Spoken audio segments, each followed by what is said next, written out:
Hello students, NCERT physics class 11th में आप सभी का स्वागत है। आज का हमारा टॉपिक है वृत्तीय गति यानी कि सर्कुलर मोशन।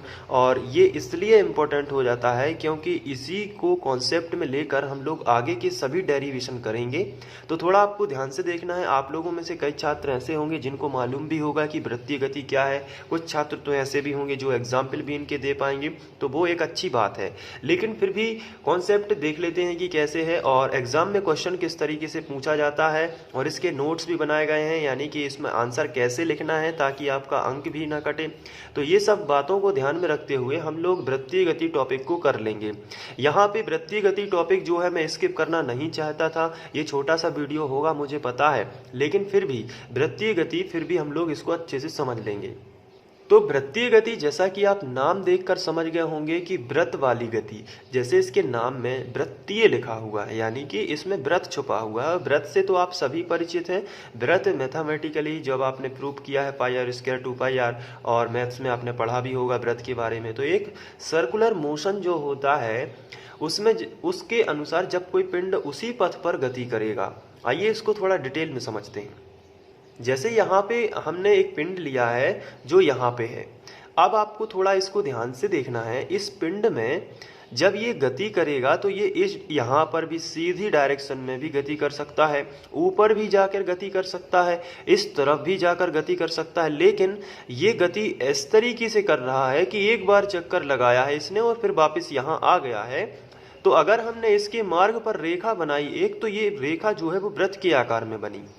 तो हमने कहा कि इसने गति तो की है लेकिन इस तरीके से गति की है कि ये व्रत बना दिया इसने, इसलिए हम इसको बोल रहे हैं वृत्तीय गति। और इसमें कुछ भी नया नहीं है, लेकिन हमें एक समान वृत्तीय गति को समझना है। वृत्तीय गति तो आप समझ गए कि जब कोई पिंड या कण, ये कण भी हो सकता है, ये पिंड भी हो सकता है। जैसे पृथ्वी सूर्य के चारों ओर चक्कर लगाती है, आप सभी जानते हैं, तो वो एक पिंड हो गया। लेकिन इलेक्ट्रॉन नाभिक के चारों ओर चक्कर लगाता है तो वो एक कण हो गया। तो ये कण और पिंड दोनों हो सकता है, ये बात आपको ध्यान रखना है। अब इसमें होता क्या है, इसमें जैसे ये कोई भी चाहे पिंड हो चाहे कण हो, ये होता क्या है कि एक सेंटर पॉइंट जो होता है उसके चारों ओर गति करता है।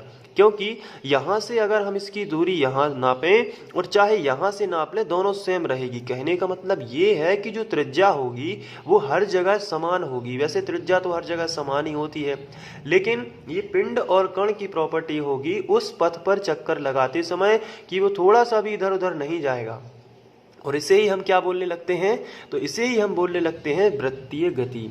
लेकिन बात करते हैं एक समान वृत्तीय गति की। तो सबसे पहले अगर ये पिंड यहाँ पे है, 1 सेकंड में मान के चलिए ये यहाँ पे पहुँच जाता है। अब ये 1 सेकंड में यहाँ पे पहुँचा और इसने जो दूरी तय की, मान के चलिए 5 मीटर दूरी तय की। कितने मीटर? 5 मीटर दूरी तय की। अब ये यहाँ पहुँच जाता है, 1 सेकंड में यहाँ पहुँचा और उसकी दूरी जो उसने तय की है वो है 5 मीटर की। अगले 1 सेकंड में वो यहाँ पे पहुँच जाता है। अब दूरी हम लोगों ने चेक की तो वो मिली हमें फिर से 5 मीटर। और अगले 1 सेकंड में पिंड यहाँ पे पहुँच जाता है और यहाँ पे हमने दूरी काउंट की तो ये भी हमें मिली 5 मीटर। अगले 1 सेकंड में पिंड यहाँ पे पहुँच जाता है, हमने दूरी काउंट की तो फिर मिली 5 मीटर। तो इसलिए हम बोल सकते हैं कि हर 1 सेकंड में जो पिंड है वो समान दूरी तय कर रहा है, इसलिए हम उसको बोलेंगे एक समान वृत्तीय गति। ऐसा क्यों बोलेंगे? क्योंकि जो दूरी है वो समान है। इसको हम दूसरे शब्दों में वो बोल सकते हैं कि समय के साथ उसकी जो दूरी है, यानी कि दूरी बटे समय, जिसे हम दूरी बटे समय कह रहे हैं, ये फॉर्मूला है चाल का, या इसे हम वेग भी बोल सकते हैं। लेकिन इस कंडीशन में से वेग नहीं कहेंगे, उसके बारे में बता देता हूं मैं थोड़ी देर बाद। ये चाल कहलाएगी क्योंकि समान समय में समान दूरी तय हो रही है। तो हम ये भी बोल सकते हैं कि इसकी चाल जो है वो नियत है। नियत का मतलब होता है बदल नहीं रही है, यानी कि निश्चित है। तो जब कोई पिंड या जब कोई कण किसी निश्चित बिंदु को, फिर से याद कीजिए, जब कोई कण किसी निश्चित बिंदु को केंद्र मानकर, जब कोई कण किसी निश्चित बिंदु को केंद्र मानकर उसके चारों ओर नियत चाल से गति करता है। नियत चाल का मतलब आप समझ गए होंगे। नियत चाल का मतलब होता है हर सेकंड में समान दूरी तय करना। तो जब कोई पिंड किसी निश्चित बिंदु को केंद्र मानकर, आपको याद हो जाएगी डेफिनेशन अगर आप ध्यान से देखोगे, जब कोई पिंड किसी निश्चित बिंदु को केंद्र मानकर उसके चारों ओर नियत चाल से गति करता है तो उसे हम एक समान वृत्तीय गति कहते हैं। अब इसमें एक प्रॉपर्टी और है, अगर आप इसको ध्यान से देखो तो ये हमेशा एक तल होना चाहिए जिसे हम क्षैतिज भी बोल सकते हैं। अगर हम इस तल को, जैसे हमने बोला कि क्षैतिज वृत्ताकार मार्ग, कैसा हमने बोला, क्षैतिज वृत्ताकार मार्ग होना चाहिए। ये पिंड ना तो ऊपर उठना चाहिए और ना नीचे उठना चाहिए। अगर ये पिंड अपने मार्ग से भटक के ऊपर चला गया, ऊपर वाली डायरेक्शन में, जिसे हम बोलेंगे 3D डायमेंशनल में, तो फिर इसे हम वृत्ताकार या वृत्तीय गति नहीं कहेंगे। इसे एक क्षैतिज वृत्ताकार मार्ग में चक्कर लगाना चाहिए, इस तरीके से वृत्त बनना चाहिए ये, या फिर ऊपर नीचे इस तरीके से वृत्त बनना चाहिए। अब ये इस तरीके, यानी कि 2D जो है वो गति होनी चाहिए, यानी द्विविमीय गति होनी चाहिए, इसे त्रिविमीय नहीं होना चाहिए। तो वही आप समझ जाओगे कि क्षैतिज वृत्ताकार। तो जब कोई पिंड या जब कोई कण किसी निश्चित बिंदु को केंद्र मानकर उसके चारों ओर गति करता है लेकिन नियत चाल से, जब कोई पिंड या जब कोई कण किसी निश्चित बिंदु को केंद्र मानकर उसके चारों ओर नियत चाल से गति करता है तो उसे हम एक समान वृत्तीय गति कहते हैं। आइए इसको थोड़ा सा देख लेते हैं कि किस तरीके से लिखना है। हम याद करेंगे एक समान वृत्तीय गति, इसको समझेंगे भी, हमने समझा भी है कि कैसे। आपने यहाँ पे एक समान वृत्तीय गति के बारे में सबसे पहले तो देख लेते हैं।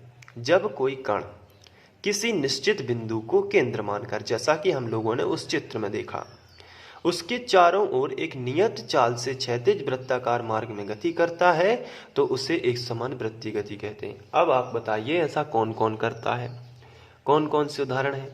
तो बहुत ही सिंपल है। जैसे पृथ्वी, जो हमारी पृथ्वी है वो सूर्य के चारों ओर चक्कर लगाती है, तो समान समय में समान दूरी तय करती है, तभी तो सभी मौसम सही समय पर होते हैं। जैसे ठंड, बरसात हो जाती है और इसके बाद गर्मी आ जाती है, तो ये उसका चक्कर लगाने से होता है। इसके बाद इलेक्ट्रॉन जो होते हैं वो नाभिक के चारों ओर चक्कर लगाते हैं, और भी घड़ी की सुइयां जो हैं वो वृत्तीय गति करती हैं, एक समान वृत्तीय गति। तो आप इस कई एग्जाम्पल लिख सकते हैं उदाहरण में। तो ये हुआ एक समान वृत्तीय गति। अब इसमें चाल तो नियत होती है, लेकिन हम आगे के वीडियो में पढ़ेंगे कि चाल नियत होती है लेकिन वेग बदलता रहता है। लेकिन आप कहोगे कि चाल और वेग तो एक ही है, लगभग इसमें थोड़ा सा फर्क है।